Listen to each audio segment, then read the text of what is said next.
wa Nyamira John Nyagarama nyumbani kwake Mugirango Kusini, kaunti ya Nyamira.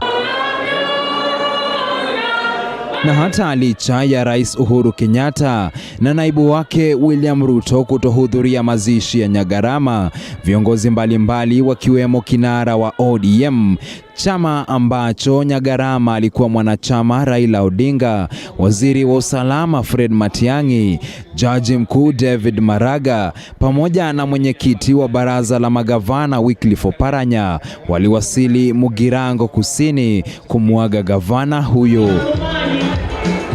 Kila kiongozi aliyenena akimwomboleza Nyagarama kama kiongozi mpenda amani na aliyeyapa mahitaji ya wakazi wa Nyamira kipaumbele katika utendakazi wake. Nyagarama ni mtu mpole, mtu mngwana, hana chuki na mtu yoyote, anapenda mambo ya maendeleo. Tena yeye ni mtu ambaye vile wamesema peke yake anasema maneno machache sana. Kwa mtu ambaye alimheshimu Mwenyezi Mungu. Ndio kwa sababu wakati tukiwa na baraza letu na magavana, yeye ndiye alikuwa anatuombea. Na licha ya kaunti ya Nyamira kuachwa yatima na kifo cha Nyagarama aliyekata kamba mnamo tarehe 18 Disemba katika hospitali ya Nairobi alikolazwa kwa wiki 3 baada ya kuugua COVID-19, viongozi mbalimbali wameapa kumuunga mkono naibu wa Nyagarama Amos Nyaribo atakaporithi mikoba ya marehemu. We want to assure you that we will work with you as you come in. We had many plans, many things we are doing with the governor who's lying here today, and the same friendship and support we accorded him as a ministry, as national government, we will extend it to you as you walk the journey of completion of the good works that he started. Nyagarama atakumbukwa kama gavana wa kwanza wa Nyamira baada ya kuchaguliwa mnamo mwaka 2013 kuongoza Nyamira na kisha kuchaguliwa tena miaka 4 baadaye kwa tiketi ya chama cha ODM. David Muthoka, TV47.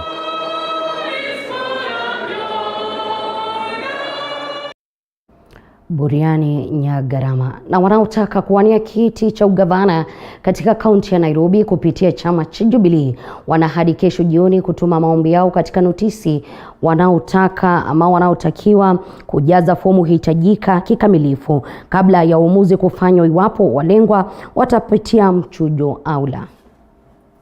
Huku mchakato kumchagua gavana mpya wa Nairobi ukishika kasi, vyama vya kisiasa sasa vipo mbioni kwa wasaka watakaopeperusha bendera kwenye uchaguzi huu mdogo wa Februari tarehe 18 mwakani. Kamati ya uchaguzi ya chama cha Jubilee imewapa hadi kesho jioni wanaotaka kuwania wadhifa huo kupitia chama cha Jubilee kuwasilisha maombi yao. Katibu mkuu wa Jubilee Rafael Tuju akinukuliwa na baadhi ya vyombo vya habari anasema baada ya kupokea maombi ya watakaotaka tiketi ya Jubilee wataamua iwapo wahusika watashiriki mchujo au watafanyiwa mahojiano kumteua mmoja wao anayefuzu. Hata hivyo, inaarifiwa tayari Jubilee inajadiliana kuhusu kati ya aliyekuwa mbunge wa Dagoretti Kusini Dennis Waweru na aliyekuwa mbunge wa Gatanga Peter Kenneth na ni ataungwa mkono, kwani inaarifiwa Rais Uhuru Kenyatta ana imani na wawili hao. Kadhalika, Rais Uhuru Kenyatta anaarifiwa kuwa kushauriana na kinara wa ODM Raila Odinga ili upande wake uunge mkono mwaniaji wa Jubilee, lakini naibu gavana awe wa ODM. Nao vinara Kalonzo Musyoka wa Wiper, Musalia Mudavadi wa ANC na Moses Wetangula wa Ford Kenya wanashauriana iwapo watakuwa na mgombea mmoja au wataunga mkono mwaniaji wa chama cha Jubilee. Kwa upande wa Kenya, naibu rais William Ruto kwa siku ya pili hii leo amekutana wanasiasa kadhaa kutoka Nairobi kuamua iwapo watamuunga mkono Askofu Margaret Wanjiru kama mgombea huru. Wanjiru tayari amesema yupo tayari kwa kinyang'anyiro, ikitarajiwa kuwa ataungwa mkono na gavana aliyetimuliwa Mike Mbuvi Sonko. IEBC imetoa makataa ya hadi Jumatatu ijayo wanaotaka kuwania wadhifa huu kuwasilisha maombi yao kwake. Elizabeth Mutuku, TV47 Nairobi. Na huku Wakenya wengi wakiendelea kujiandaa kusherehekea sikukuu ya Krismasi hapo kesho, baadhi ya Wakenya wamefunga safari kuadhimisha siku hiyo na wapendwa wao huko mashambani, ila gharama za kusafiri zimeongezeka, huku wahudumu wa magari wakilipisha nauli maradufu ya kawaida. Na kama anavyotuarifu mwanahabari wetu Musa Sala, baadhi ya wahudumu hao wamelaumiwa kwa kutoweka mikakati kabambe ya kupunguza msambao wa maradhi ya korona. Ni katika kituo cha magari cha Tirum hapa jijini Nairobi, baadhi ya wasafiri wanaosafiri kwenda mashambani wakilazimika kupanga foleni kusubiri magari, ishara tosha kuwa Wakenya wako mbioni kusherehekea sikukuu ya Krismasi hapo kesho. Lakini kwa mara ya kwanza sherehe hizi hazitakuwa za kawaida, ikizingatiwa kuwa Kenya bado inapambana na janga la virusi vya korona. Krismasi imekuwa ngumu maana hakuna mapato sababu ya hii pandemic COVID-19. Magari ya uchukuzi pia yamelazimika kubeba nusu ya idadi ya abiria waliokuwa wakibeba awali. Basi tunalazimika kubeba nusu ya idadi ile ya kawaida ambayo tulikuwa tukibeba. Na watu wasafiri kama vile kawaida inakuaga. Na kutoka huko na nyuki gari zinakuja bila watu sababu watu wanaenda nyumbani. Nauli zimepanda huku baadhi ya Wakenya wakilazimika kusalia jijini kufuatia ugumu wa maisha nyakati hizi za janga la korona. Nauli imepanda, mahali tulikuwa tunalipa kama 1,000, sasa tunalipa 3,000. Wameweka mara 3 zaidi ya vile huwa tunalipa. Sasa mimi nimeamua kutokwenda. Aidha, wahudumu wa magari ya uchukuzi wamelaumiwa kwa kutoweka mikakati kabambe kupunguza msambao wa virusi vya korona, huku kampuni chache zikiweka maji ya kunawa mikono na vieuzi kama sharti la kuabiri magari yao. Matarajio ni tu wa sanitize lakini hawatoi sanitize, sasa hawatoi. Tuna nini, unaona kama hivi tuko na maji, abiria wetu wanaosha, kuna sanitizer iko pale. Kwa hivyo tuna nini, alafu pia tunawapima joto. Ijapokuwa shamra za Krismasi zinatarajiwa kupungua, Wakenya watasherehekea siku ya kuzaliwa kwa Kristo hapo kesho na kukamilisha mojawapo ya miaka iliyowahi kurekodiwa kuwa mgumu zaidi duniani. Musa Salah, TV47. Asante Musa Sala kwa taarifa hiyo, na ni vizuri kwa wanaosafiri kuwa makini, haswa kuhakikisha kuwa wanazingatia sheria zilizowekwa na Wizara ya Afya ili kuzuia maambukizi ya maradhi ya korona. Na serikali imetoa msaada wa vitanda 15 katika kituo cha kurekebishia tabia cha Red Cross katika eneo la Hindi, kaunti ya Lamu. Vitanda hivi vikiwa vitasaidia wahadhiriwa 100 ambao watapata mawaidha ya kurekebishia mienendo yao. Wakazi wa Lamu wameshinikizwa kujihusisha katika vita dhidi ya utumizi wa dawa za kulevya kati ya vijana wa kaunti hiyo. John Maina na mengi zaidi. Zile ruwaida na kuomba ndugu yangu, mwanangu, ututambue sisi mama wa Lamu. Ni kilio cha Amina binti, mama wa watoto 4 kutoka kaunti ya Lamu, akieleza masikitiko yake kwa mtoto wake ambaye alijiingiza katika utumizi wa dawa za kulevya na kuishia kujihusisha na wizi. Mimi mtoto wangu amenifadhilia nyumba, kunibakisha nyumba nyeupe, na serikali naomba msaada wanisaidie. Masikitiko ni kama hayo kwa Suleiha Ahmed Salim ambaye kwa sasa ameugua ugonjwa wa shinikizo la damu kutokana na kusongwa na mawazo. Mume na watoto wake 2 ni waraibu wa dawa za kulevya. Hatuna raha, tumekuwa mafukara ndani ya nyumba. Tumekatwa, hatuna, tukiangalia zilana udhalilika. Ripoti kutoka kwa ofisi ya mwakilishi wa wanawake kaunti ya Lamu, Ruweida Obo, imedokeza kuwa zaidi ya vijana 2,000 kutoka kaunti ya Lamu ni waraibu wa dawa za kulevya. Baadhi ya viongozi wa serikali ya kaunti wamelalamikia kiwango cha fedha ambazo serikali kuu hugawa. Kila mraibu anahitaji takriban shilingi 90,000, lakini serikali hugawa shilingi 800 pekee. Tuna laki 8 ambao za youth, zile ambao tunafaa tutumie kwa vikundi vya youth kufanya sports, lakini unfortunately ni kwamba ile pesa hutumia kupeleka watoto mihadharati wale ambao wameathirika.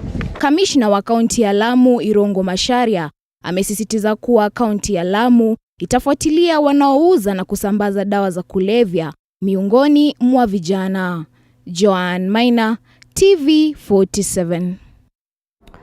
Na muungano wa madaktari nchini KMPDU umesitisha mgomo wao baada ya kudokeza kuwa wameafikiana na Wizara ya Afya kuhusu matakwa yao. Hayo yanajiri huku wauguzi na matabibu wakiendelea na mgomo wao katika kaunti ya Trans Nzoia. Askofu wa Kanisa Katoliki jimbo la Kitale, Anthony Morris Glory, ametoa wito kwa Rais Uhuru Kenyatta na naibu wake William Ruto kutatua mgomo wa wauguzi, kama anavyotuarifu mwanahabari wetu kutoka maeneo hayo Boniface Barasa. Muungano wa madaktari nchini KMPDU umesitisha mgomo wake baada ya makubaliano na serikali kupitia kwa Wizara ya Afya. Because Kenyans doctors will provide services for you in the facilities, and we continue to engage, and we do hope that come January we shall have this type of engagements to ensure that during this period of the pandemic all our doctors are assured of their safety, occupational wealth and safety. And with that note, I would like to declare that the strike by Kenya Medical Practitioners, Pharmacists and Dentists Union has now been called off. Going forward, we are looking not just at dealing at the matters that we have got here on the tables and the issues we are dealing with, but generally improving healthcare in the country. Working together, we can create a new paradigm for the health of Kenyans. Madaktari wakisitisha mgomo wao, wauguzi na maafisa wa kliniki kwenye kaunti ya Trans Nzoia wamedai kuwa mgomo wao ungalipo. Maafisa hao wa afya wanadai serikali ya kaunti imedinda hata kuwapa bima ya afya, hivyo kuhatarisha maisha yao na kujizatiti kukabili msambao wa virusi tandavu vya corona. We are not relenting. We shall continue with the strike until the government hears all our demands. At the county referral hospital, all the services are paralyzed. The rumors that some services are ongoing is just propaganda by the government, and we want to tell our clients, the citizens, to look for services elsewhere. We are saying that we have to get our medical insurance cover, because the services that we are providing, these same services, we cannot acquire them when we ourselves fall sick. We are also humans. Haya yakijiri, askofu wa Kanisa Katoliki jimbo la Kitale linalojumuisha kaunti ya Pokot Magharibi, Morris Anthony Glory, amedai mchango wa wauguzi katika idara ya afya ni mkubwa zaidi, na hivyo mgomo wao umelemaza sekta hiyo pakubwa na pana haja ya Rais Uhuru Kenyatta kuingilia kati. I am appealing directly to the President and to the Deputy President to do something about the medical staff. We cannot, when we have a medical problem, a medical disaster, a medical epidemic, we do without doctors, clinical officers, nurses, and this is wrong. And there is no use in using the big stick and threatening them with all sorts of things that they will lose their jobs. Kwa sasa mgomo huo umedumu kwa zaidi ya majuma mawili, huduma za afya zikidorora na kulemazwa katika hospitali za umma. Boniface Barasa, TV47, gatuzi la Trans Nzoia. Na sherehe za kitamaduni katika kaunti ya Busia, sherehe ambayo hufanyika tarehe 26 Disemba kila mwaka, haitaandaliwa mwaka huu kutokana na masharti ya Wizara ya Afya. Sherehe hiyo hufanyika katika mlima wa Kakapel, kijiji cha Gurai, kama naibu spika Lawrence Murunga, bunge la kaunti ya Busia, ambaye pia ni diwani wa Gurai Kaskazini, akidokeza kuwa waliafikia uamuzi huo kutokana na juhudi za kupunguza maambukizi ya virusi vya corona, virusi ambavyo vimewahangaisha wengi katika eneo hilo. Siku ya tarehe 26 ambayo kila mwaka huwa tumeutenga kuwa ni siku ya kusherekea utamaduni wetu kama jamii ya Wateso. Lakini mwaka huu kwa bahati mbaya, kwa sababu ya ugonjwa wa corona, hatuwezi kuwa na nafasi ya kujumuika pamoja. Vitengo ambavyo vinahusika na mambo ya usalama wajibidishe zaidi kuhakikisha kwamba watu wetu wanaposherekea Krismasi na msimu huu wa mwaka mpya washerekee kwa amani na pasipokuwa na kusumbuliwa, pasipokuwa na visa vyovyote vya uhalifu. Sisi tumefurahia kwa muda ushirikiano mwema na kuishi kwa amani na ndugu zetu kutoka upande wa Uganda. Langu tu ni kwamba hiyo ushirikiano mwema na amani ambao tumefurahia kwa muda uendelee. Bila shaka umefikia wakati wangu wa kupumzika kidogo ili kuapisha wadhamini wetu. Ninawaona mwenye riwaya akisema yupo nasi kuanzia sasa hadi tamati. Matakwa ya ambao ni wahudumu wa afya yanastahili kushughulikiwa. Rafael Mwendo miongoni mwa wengine wanasema wapo nasi, lakini kwa sasa kidogo nipumzike.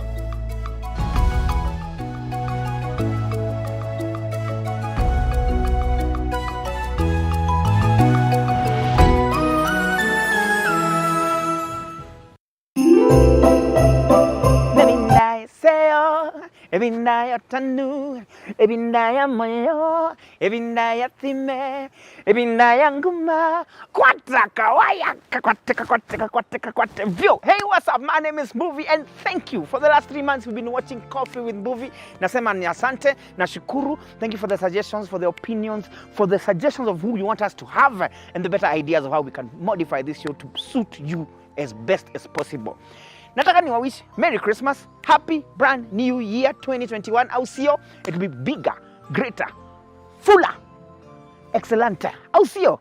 I wish you a Merry Christmas, I wish you a Merry Christmas, I wish you a Merry Christmas, and a Happy New 2021, yo.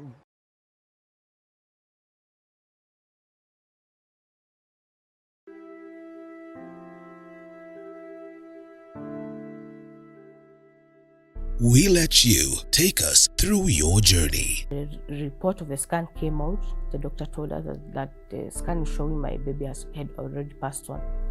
I don't like people standing too close to me. I don't like people standing behind me. And give hope after beating all odds. We don't choose how we are born. We don't choose how we are raised. The choices we have in this life are virtually limited. Only on Confessions with Maria every Saturday at 8 p.m. Sunday yes, Sunday mwami. Mtumishi hapa papa unichasero bayai niweze kumushinda shetani. Sunday yes. Tuko ndani ya TV47, don't move, usisonge, pakia hapo na tuna hang out na Coffee with Mbufi na tunaelekea wakati wa Christmas. Please share. Ukiona kakitu tu, pitia mahali wachia mtu na utachaswa na roho ya TV47. Papa unichase roho niweze kumushinda shetani. Sunday wacha nimalizie chai.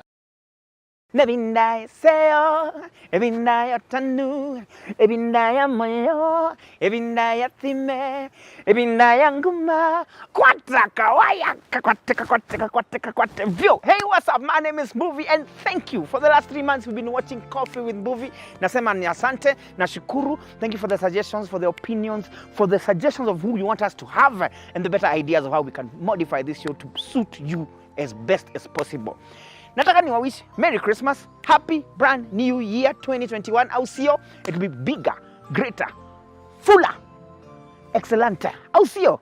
I wish you a Merry Christmas, I wish you a Merry Christmas, I wish you a Merry Christmas, and a Happy New 2021, yo.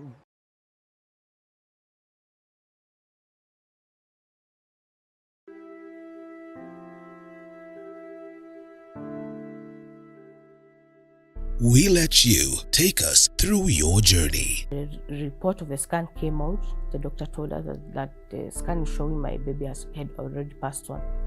I don't like people standing too close to me. I don't like people standing behind me. And give hope after beating all odds. We don't choose how we are born. We don't choose how we are raised. The choices we have in this life are virtually limited. Only on Confessions with Maria every Saturday at 8 p.m. Sunday yes, Sunday mwami.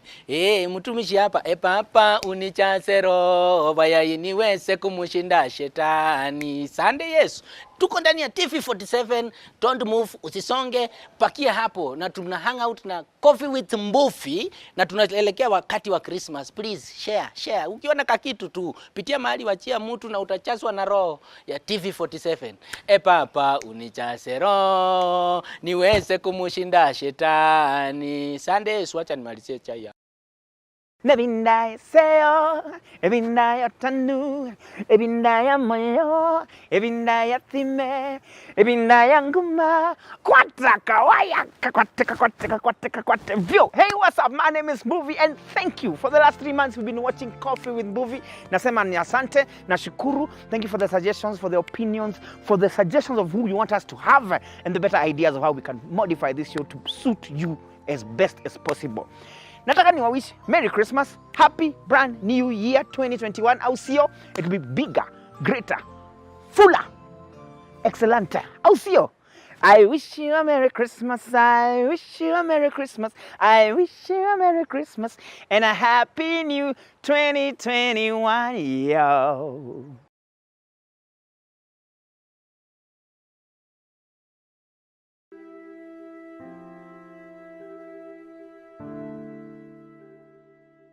We let you. This is TV47. Happy holidays.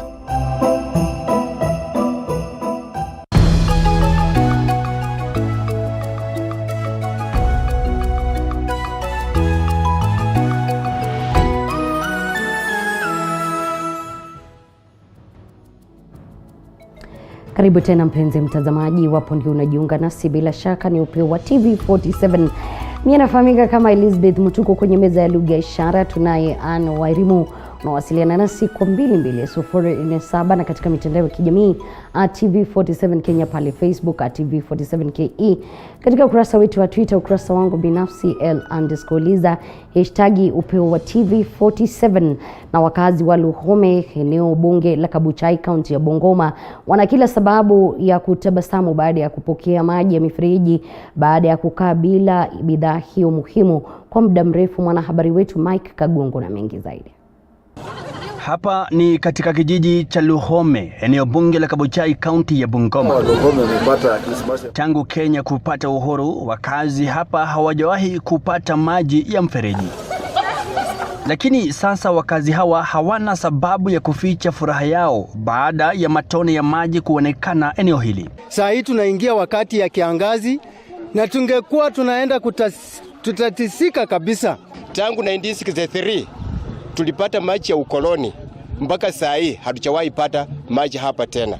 Lakini kwa sababu mtoto wetu ametuletea maji, tunaona kama mtoto wa kwanza amesaliwa kuanzia enzi za ukoloni. Wanasema kwa muda mrefu sasa wamelazimika kutembea mwendo mrefu kutafuta bidhaa hiyo muhimu na kutumia fedha nyingi kuipata. Hata saa hii ukiona umri yetu, hatuwezi kupepa maji lita 20. Huwa tunanunua tu maji. Na usipokosa pesa ya kununua maji, unaendelea kunywa maji chafu, kwa maana wewe ukaenda mbali ukuche na maji. Hata hivyo wanadai kuwa wamepata magonjwa mengi yanayotokana na maji, wakitaka viongozi wengine kujitokeza na kuwasaidia. Kweli tumeumia kwa muda mrefu. Tulikuwa tunakunywa maji ya chura, yani magonjwa yametulemea, typhoid, tunaenda tunapima kwa ajili ya maji kwa sababu tunakunywa maji chafu. Tumeshukuru sana wewe kazi mwenye alifikiria tu kweli. Hata wakati wa corona watu wako wananawa sababu hakuna maji. Kwenda maji tulikuwa tunaenda mbali sana kwa mto wa Kuywa ndio tupate maji. Kutoka kaunti ya Bungoma, nikirifia TV47, mimi Mike Kagongo. Na mwaka wa 2020 ulianza kwa vishindo, huku wa Kenya wakiwa na ari na matumaini makubwa. Hata hivyo, miezi miwili ndani ya mwaka huu mambo yakabadilika. Nchi ikaongozwa ama ikazongwa na janga la COVID-19 lililosababisha msururu wa matukio tofauti. Na kama anavyotuarifu mwanahabari wetu wa masuala ya afya Zainab Mohamed, matukio ya mwaka huu yalileta madhara mengi kuliko manufaa yake.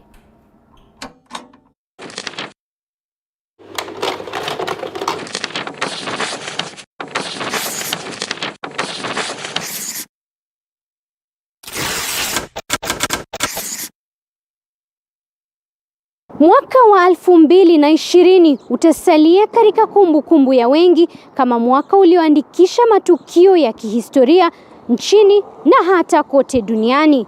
Tarehe 12 Machi mwaka wa 2020 ndiyo tarehe ambayo Kenya ilirekodi kisa cha kwanza cha virusi vya korona. Siku chache baada ya kuteuliwa kwake, waziri wa afya Mutahi Kagwe akatangaza kuwa Mkenya mwenye umri wa miaka 27 ambaye alikuwa amesafiri kutoka Marekani na kurejelea nchini ndiye Mkenya wa kwanza kuthibitishwa kuwa na virusi hivyo nchini. Habari hiyo ikipokelewa kwa kishindo na Wakenya, wengi wasiamini uwepo wa virusi hivyo nchini. Wasilolijua ni kuwa ndio mwanzo tu, mkoko unaalika maua, kwani kupatikana kwa kisa hicho cha kwanza kungesababisha msururu wa matukio sihaba. Mwamko mpya nchini. Machi 15, dunia nzima ikataja virusi vya COVID-19 kuwa janga la kiafya. Nchini, Rais Uhuru Kenyatta akatangaza kanuni za kwanza za kudhibiti maambukizi ya virusi hivyo, ikiwemo kufungwa kwa mara ya kwanza kwa shule, misikiti na hata makanisa. We have suspended learning in all our education institutions with immediate effect. Machi 26, Kenya ikarekodi kifo cha kwanza kutokana na COVID-19. Mwanamume mwenye umri wa miaka 66 aliyesafiri kutoka Afrika Kusini na kuingia nchini. Siku moja baadaye, Rais Kenyatta akatangaza masharti mapya kudhibiti maambukizi ya virusi vya korona, na kwa mara ya kwanza marufuku ya kafyu ikawekwa nchini. Hofu sasa ikiwaingia Wakenya kutokana na athari za janga la COVID-19 kwa maisha yao ya kawaida. Serikali hata ikichukua usukani katika mazishi ya wagonjwa wa COVID-19 ili kudhibiti msambao zaidi. Na pale ambapo Wakenya walionekana kupoteza matumaini, serikali ikatangaza majina ya wagonjwa wa kwanza kupona nchini, Brenda na Brian. Brenda akijulishwa kuwa mgonjwa wa kwanza wa COVID-19 nchini, hatua ambayo ilisisimua hisia tofauti kutoka kwa Wakenya mbalimbali, wengi wakiikashifu serikali kwa kuwahadaa. Mwezi Aprili 10, serikali kaamuru Wakenya kuvaa barakoa katika maeneo ya umma, huku baadhi ya kaunti zikiwa na marufuku ya kusafiri wala kutembea. Masharti hayo ya kudhibiti korona yakiwakaba koo Wakenya ambao walikuwa tayari wamezoea uhuru wao, hisia ambazo zilipelekea baadhi ya wagonjwa katika sehemu za karantini kukwepa kinyume na sheria. Na licha ya serikali kuweka juhudi kadhaa za kudhibiti maambukizi hayo, ikiwemo upimaji wa umma katika maeneo tofauti tofauti, baadhi ya juhudi za serikali ziliwaathiri vibaya Wakenya, kama vile utekelezaji wa kimabavu wa polisi katika kuhakikisha Wakenya wanafuata masharti ya korona. Aidha, hotuba za Rais Uhuru Kenyatta za kila mwezi zikawa ndio mwamko mpya nchini, Wakenya wakiingiwa na wasiwasi kila mara ambapo rais alijitokeza kutoa hotuba yake, wengi wakitumia mitandao ya kijamii kueleza hisia za hofu na kiwewe. Freedom is coming tomorrow.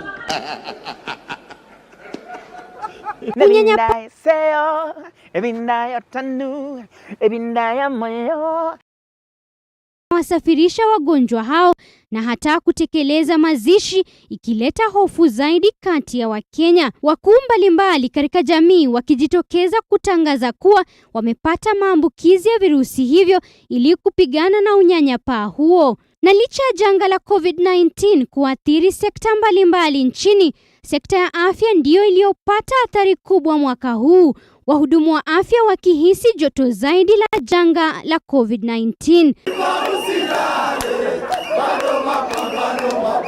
Wahudumu hao wakigoma zaidi ya mara 28 mwaka huu kwa lalama za hali duni ya kazi, ukosefu wa vifaa vya kujikinga na hata kutopokea malipo yao ya kila mwezi pamoja na marupurupu. Idadi ya maambukizi ya virusi vya korona ikiongezeka jinsi miezi ilipozidi kusonga, huku miezi ya Machi, Aprili, Mei na Julai ikishuhudia ongezeko la juu mno, ongezeko ambalo lilianza kupunguka katika miezi ya Agosti na Septemba. Miezi ya Oktoba, Novemba na Desemba ikishuhudia mchamko mpya wa awamu ya pili ya maambukizi ya virusi vya korona, mchamko ambao kwa sasa umerekodi idadi kubwa zaidi ya vifo vya korona. Nchi ikipokonywa viongozi, madaktari, wauguzi na wataalamu wa kutoka sekta mbalimbali. Zainab Mohamed, TV47.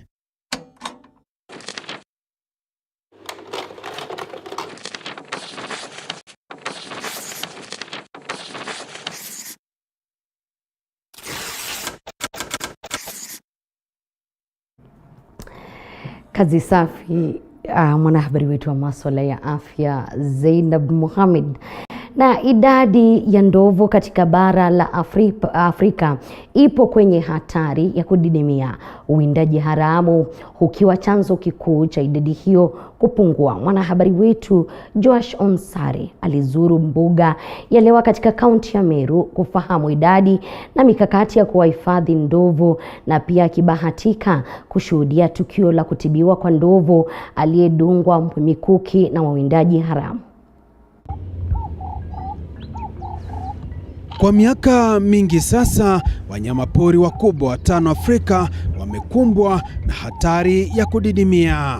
Simba, chui, ndovu, kifaru na nyati huwa wanalengwa kwa sababu ya ngozi, meno na pembe, licha ya wanyama hawa kwa vivutio vya watalii wa humu nchini na wa kimataifa.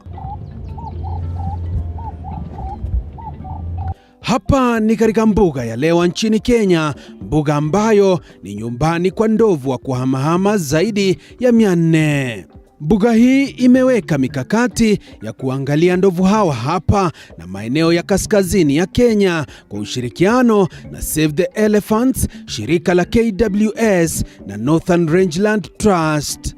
We have the collared elephant. What we normally do, we share this screen with Save the Elephant. It's an organization called Save the Elephant. So we pick the matriarchs and the big bulls. We feel maybe a bull have got a big tusk, which might be a threat.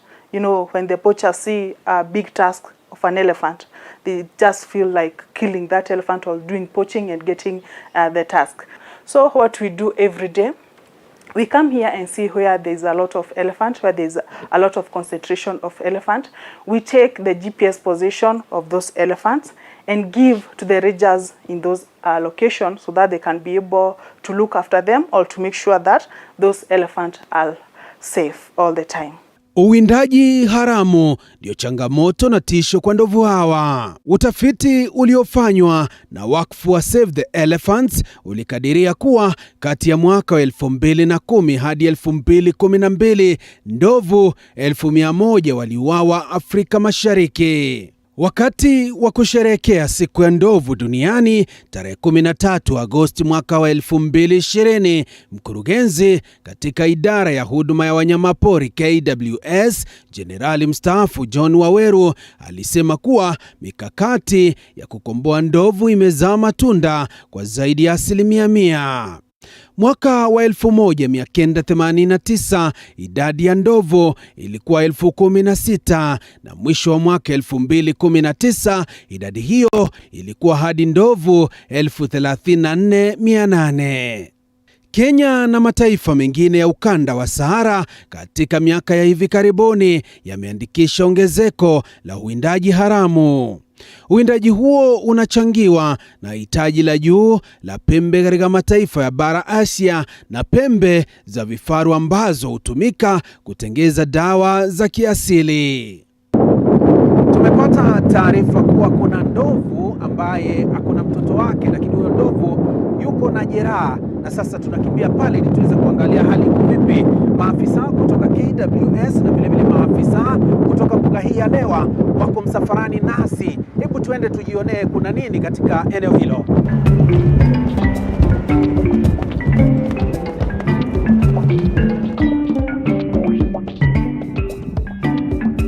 Wakati wote ndovu huwatunza watoto wake, lakini kwa hili maafisa wa KWS humfanya ndovu huyu kuwa mnyonge ili atibiwe. Utaratibu wa kumtibu unaanza. Ndovu huyu alidungwa mkuki na wawindaji haramu. Hapa daktari wa wanyama kutoka KWS na Save the Elephant wanamtibu ili kumpa matumaini ya kupona jeraha alilolipata. We were informed that the elephant got an injury sometime in February, and they have been trying to check around on it, and they realized that the wound is not healing, and therefore we needed to do the intervention. So that's why we came over to do the intervention.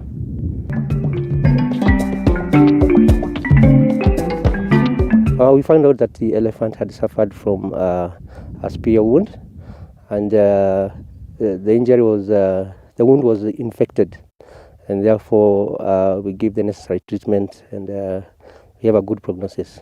Looking at it, I would give it maybe 2 weeks, and we shall have a ground team which will be updating us on the progress. Tulitaka kubaini ni nini kinahitajika katika dharura ya kumtibu mnyama aliyeumia. Time you intervene, you get to ensure that between where you are and the nearest danger, then there's at least 5 to 10 minutes before the animal gets to that kind of an area. Alternatively, you ensure that you got resources in terms of vehicles so that you can block, you can prevent that kind of an animal from going into your valley.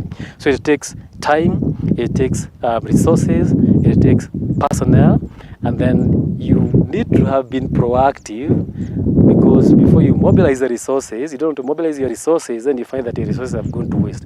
Mbuga ya Lewa ina kikosi maalum cha maafisa wa kulinda na kuwafuatilia ndovu. Hapa tunapatana na Francis Kobia, afisa wa kuwafuatilia ndovu, ambaye anatueleza alivyofahamu ndovu huyu alipata jeraha.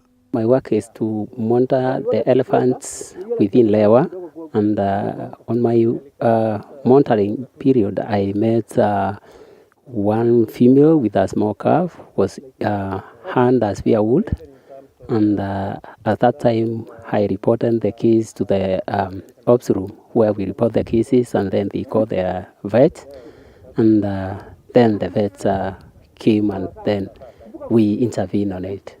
Tell us about the nature of your work. How is it on a daily basis? Yeah, my nature of my work, it's somehow very difficult sometimes, because I usually ride my motorbike all the way along Lewa Conservancy, and sometimes you met all the other species of the animals like buffalo, rhinos, and even lions on my way. Most of the time I took the pictures of elephants as INDs when IND and demographic work. So at that time it's a bit risky, but I love it, and it's very enjoyable when I monitor all those elephants within Lewa. Geoffrey Chege ni afisa anayesimamia uhifadhi wa wanyama katika mbuga ya Lewa. Chege alithibitisha kuwa wana mpango wa kuwafuatilia wanyama walio katika hatari ya kuangamia katika mbuga ya Lewa ili kuwahifadhi wanyama hawa. Department of Conservation is mainly divided into 3 main sections. We've got the wildlife vet, which is now linked to exactly what you've done, and it's concerned with clinical interventions of wildlife. So all wildlife that I need of intervention, maybe they have been injured because of one reason or another, or animals that are sick because of one reason or another, or maybe animals that have been injured because of issues of human-wildlife conflict. So my department is responsible for those kind of interventions. The other thing that is the wildlife vet section is responsible for is surveillance of diseases, because you've got to be proactive sometimes so that you can be able to be ahead of the game. Before a disease strikes, then you ensure that you've known what is happening, and then you introduce the relevant mitigation strategies.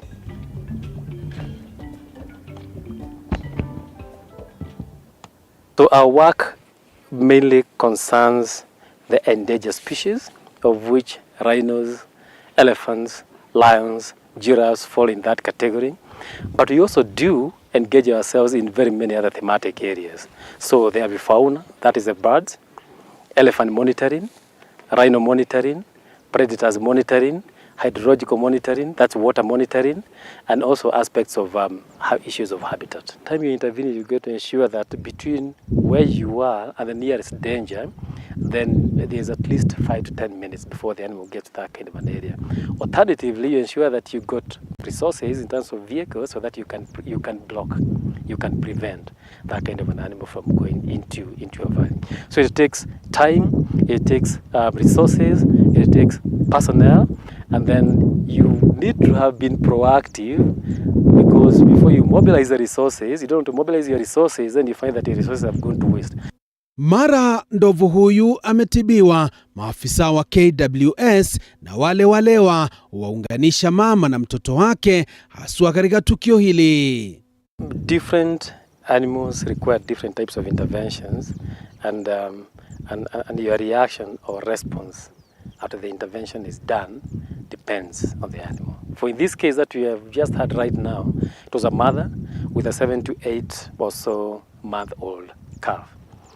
That kind of a calf is very vulnerable. One is it's not yet feeding on grass, on browse. It is fully dependent on the mother. So you've got to ensure that by the time you're reviving the mother, once the mother is revived, you've got to ensure that you reunite that calf with the mother. One, because of nourishment, the calf is dependent on the milk of that mother. And number two is that the calf is very vulnerable to predation. If hyenas come across that kind of a calf, that is just free meal.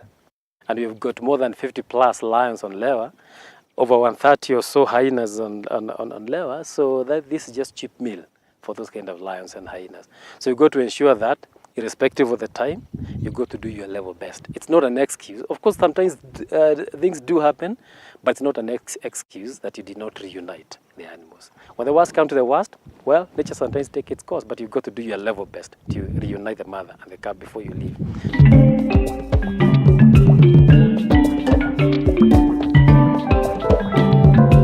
Hali hii ya dharura ya kumtibu ndovu huyo itawekwa chini ya uangalizi wa karibu wa maafisa wa kutibu wanyama kutoka KWS ili kuweza kuwakomboa na kutibu wanyama hawa wakati wameweza kuvamiwa na wawindaji haramu.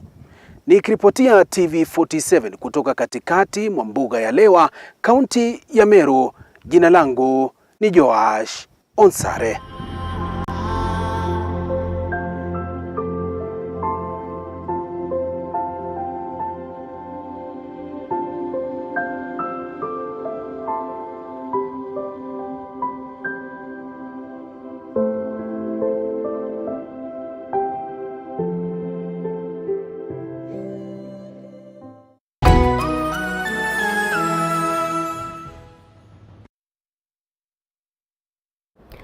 Michezoni ni kwa kawaida mchezo wa soka haushuhudii wachezaji wenye ulemavu wa kimaumbile uwanjani, lakini mtaani Mathare 44 hapa jijini Nairobi yupo mvulana mchanga umri wa miaka 9 kwa jina Felix Wanjala ambaye ameifumbia macho kasumba hii na kujitosa uwanjani na wenzake, ndoto zake zikiwa ni kuwa nyota kama vile Cristiano Ronaldo, usitaje Michael Olunga.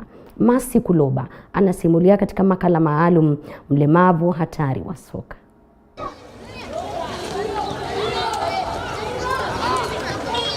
Saa 2 Jumamosi asubuhi, dogo huyu kwa jina Felix Wanjala yuko uwanjani na wenzake tayari kwa mazoezi ya kila siku, asijali hali yake ya ulemavu. Felix mwenye umri wa miaka 9 na ndoto za kifalme amefanya mazoezi haya ada ya safari yake ya kipekee. Uchu wa mazoezi ukiwa mwingi, lakini maumbile yakimdhibiti, lakini kenda ni karibu na 10.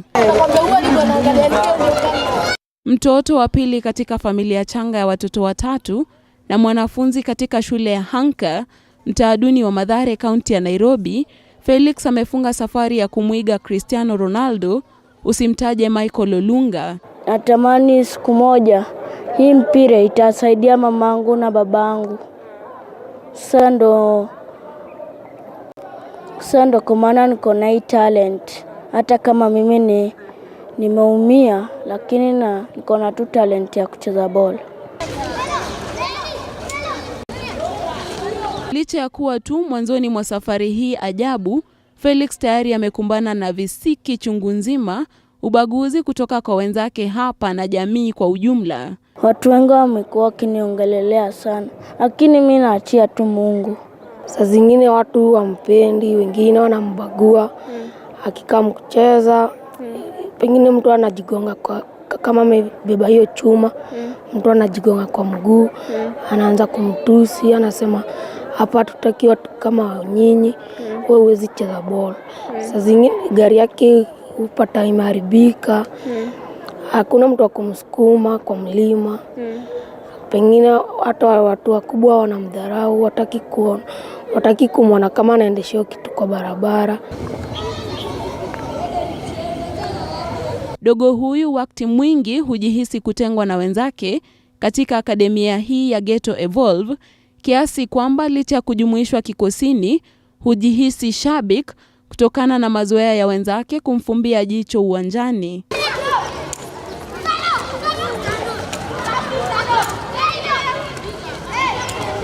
Ila kila jua linapotua anapiga moyo konde na kuyataja mapito tu. Ila ari ya Felix imewavutia mashabiki chungu nzima, makocha wake hapa wanaoshuhudia peupe changamoto anazomenyana nazo siku baada ya nyingine, wakiwa mashabiki wake nambari 1. For me, he's a brave young man. He catch things very easily. And then what I do to him when I demonstrated things to him is like he learns very quick. And then other players, I tell them, treat Felix as in like a brother. Like, you see, ni wenyu pia. Msimuone venye yako, mkone, no. Be part and parcel, na wewe na nyinyi wote, your brother and sister here.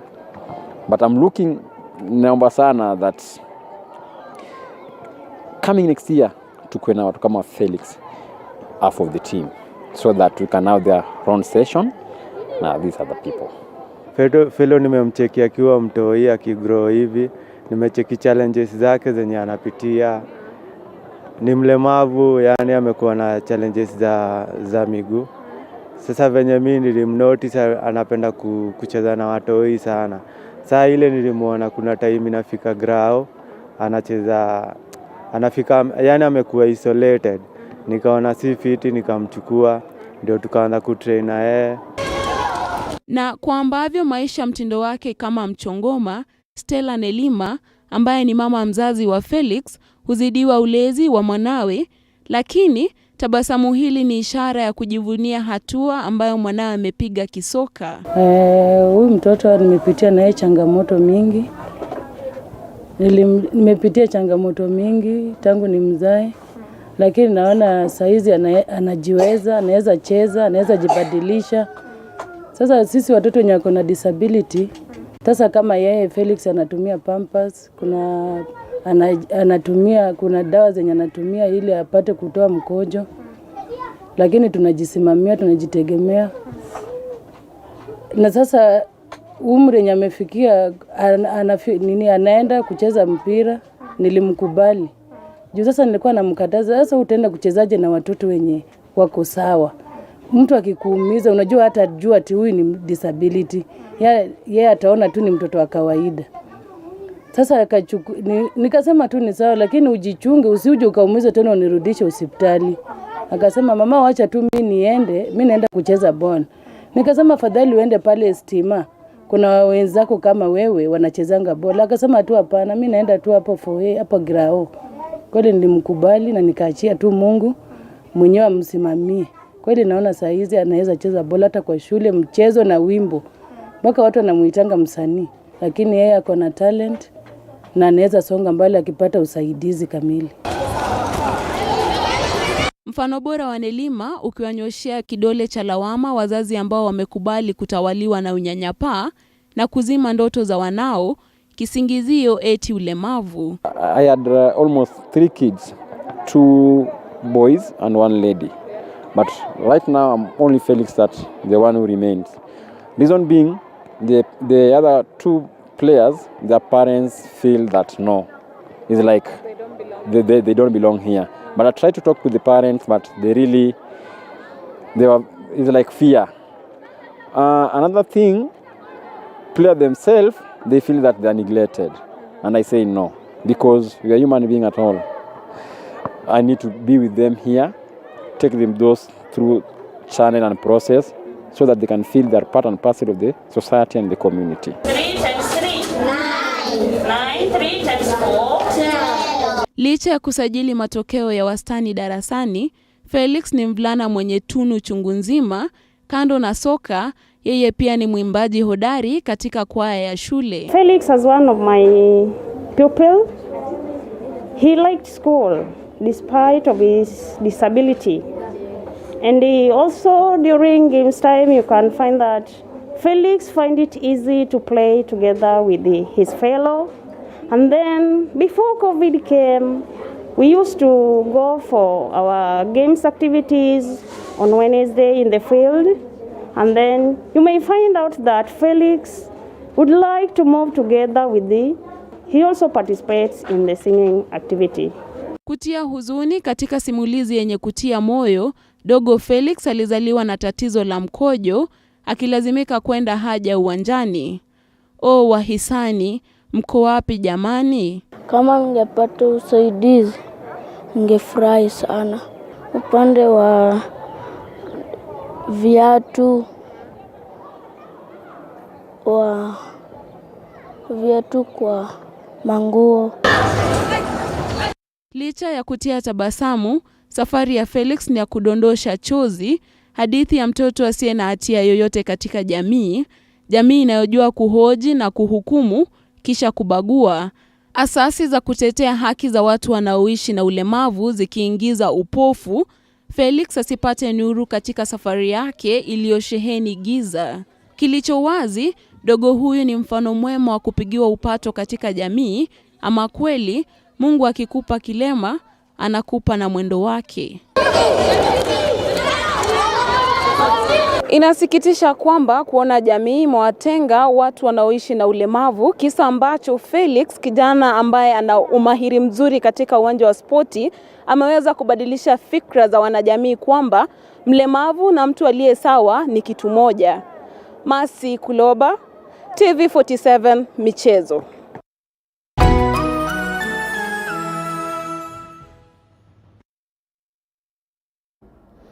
Kazi hiyo safi yake Masi Kuloba ni ya kutia moyo kutoka kijana Felix, na tunatumai kwamba atapata usaidizi anaohitaji kwa kipindi ambacho hakitakawia zaidi. Teri Nzao nimekuona pamoja na Oliver ni wale ambao walikuwa wanashabikia zaidi siku yangu ya kuzaliwa, na wanasema kwamba ukiongeza miaka unaongeza hekima. Natumaini hivyo kwangu na haitakuwa tofauti. Shukrani za dhati kwa waelekezi wangu sawa na wapiga picha, pasi kuwasahau walio